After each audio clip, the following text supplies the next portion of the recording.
Well, we've got some breaking news to bring you now. Emergency services, rescue teams, in fact, in the last while in the Eastern Cape. You're looking at a live picture now, recovering another body as they continue to go through areas that were affected by those devastating floods in the Eastern Cape last week. The known death toll now sitting at more than 90 people. So what you're looking at, once again, is a live shot of search and rescue teams who've now found one more body in the Eastern Cape. SABC News reporter Chriselda Lewis also en route to the scene. But this is the breaking news that we're faced with this evening, a climbing death toll after the worst flooding to affect the Eastern Cape in recent years. And we know that teams from the government have been there. There's been a disaster declared. The Housing Minister, Human Settlements Minister, Thembi Simelane, is in the province for 3 days. She's arrived there to see what can be done for the many people who have been displaced. And as we stay with these pictures of the recovery of another body in the Eastern Cape, let's bring in a man whose organization has been actively involved in assisting the people who have either lost loved ones or their homes in this disaster, founder of the Gift of the Givers Relief Organization, Dr. Imtiaz Sooliman, joining us this evening on The Full View. And Doctor, as we come to you, tragic news, one more body found, and that is why, as I understand it, your teams have also largely remained in the area still in the Eastern Cape. Yeah, good evening. We brought in teams on Wednesday last week. We brought in the first 6 from the Free State. We followed that up on Friday by an additional 4. And then, of course, the first team had to leave to their own duties. The other team had to leave today. And the Eastern Cape disaster people needed backup support because the area is quite vast. And with all the mud now, the water levels receding, it's much more difficult to find bodies, and the area is quite vast. So the first 2 from Northwest arrived this afternoon, and tomorrow morning, another 4 from Free State are arriving. So it gives support, it gives motivation, it gives encouragement to those that are already there, because when you withdraw, it leaves people lonely and alone. I must say the teams have been phenomenal, from the SAPS and from the EMS, and working with our teams together. We've achieved a lot in the area in a short space of time. And just while we continue to speak, you and I, Dr. Sooliman, just a word of apology, in fact, to our viewers, because it is quite disturbing to witness a person in a body bag, as we're seeing this evening. But this is, isn't it, the cost of a disaster, as we saw last week. How big of a presence are you now maintaining in the province? Our presence is huge. We've been involved in multi areas. The first, of course, is to bring in it's not a rescue team, it's a recovery team. So we brought in the 8, we brought in the 6, we brought in another 5, we're bringing another 6, 2 this afternoon, another 4 tomorrow.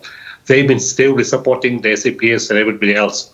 In addition to that, it's critical in the first phase, when it happened, in Butterworth and in Mthatha, we assisted our team. Let's go a stage before that. Whenever a level 6 warning comes, or a high level warning comes, the provincial government always calls us, and the disaster management and the mayors of 6 or 7 different municipalities or the different districts online with us.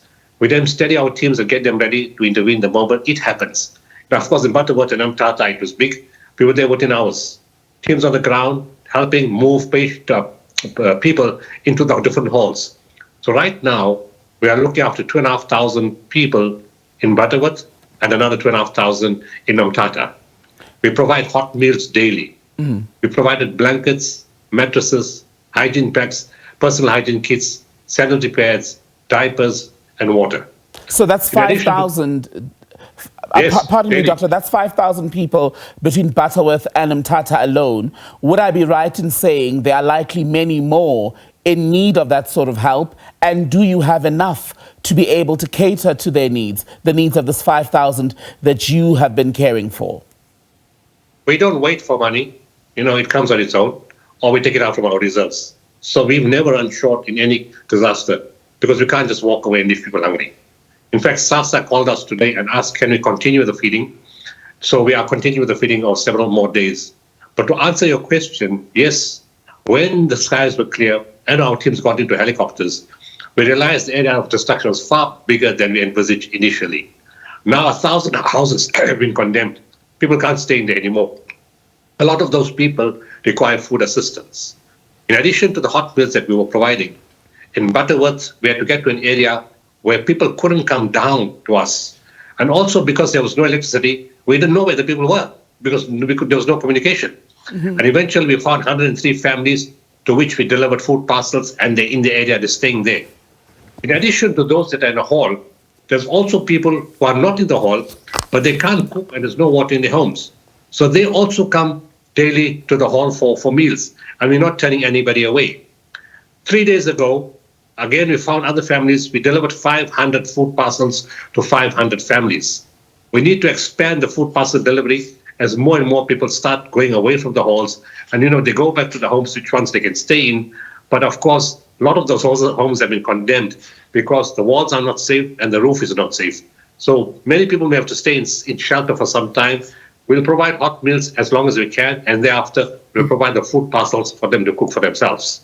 And just on the two things you've mentioned, Dr. Sooliman, one being the structures that now need to be assessed, homes in particular, to see whether they'll still be safe for people to return and live there. And what you were saying about what you've seen from the sky, once you've been able to get into those helicopters, and a week on, you're seeing that the devastation is much worse than we had a grasp of last week. But as things stand, have we fully contemplated, fully seen just how much these floods did in the Western Cape as far as damage and loss of life? You mean in the Eastern Cape? In the Eastern Cape, pardon me. Yes, it's probably one of the biggest floods we've ever seen in the Eastern Cape. The KZN ones were much more devastating in April 2022 because that wasn't on two cities. It was from on the whole of the North Coast to the South Coast and internally. So those floods were really, really huge. The loss of life was much higher in the KZN. But in Eastern Cape, those are probably the biggest floods that I've seen in my 33-year history, with gift of the givers since our origin. There may have been some floods before that, but this one, in terms of loss of life, reaching 91 now, we were talking about it's an emotional scene, watching a body bag. 2 days ago, your own presenters and presenters from other media channels, when they watched an 8-month-old baby being found, they all broke down. It was very, very emotional, finding a baby in the reeds. Thank you to the citizens of the Eastern Cape. We made a call that please tell us who's missing. And also, if you identify bodies, let us know. It's much easier to find.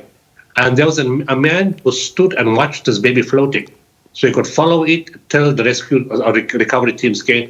And that's how we found the 8-month-old child, because of the citizens. So I'd like to thank the citizens also of the Eastern Cape for playing a huge role in making it easier for us. Because as I said, the area is too vast. We go to the dam, there's nobody. A few hours later, there's 2 bodies in the dam.